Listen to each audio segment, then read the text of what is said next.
శివ, పరమశివ, కరుణార్ద్ర హృదయం కాఠిన్యం వహించిందా స్వామి?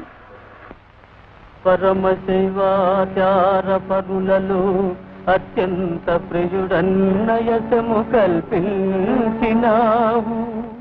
తల్లి కోరిక తీర్పదలచి వేడగా ఆత్మలింగము ప్రేమను సంగినావు.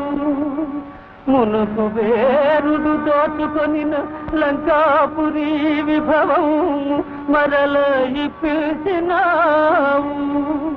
తలతుటే తడవుగా దర్శన భాగ్యము కరుణించి నీడవై కాచినావు. స్వామి భవదీయ దర్శనోత్సాహిన కుతుదరియ ఈ వేళ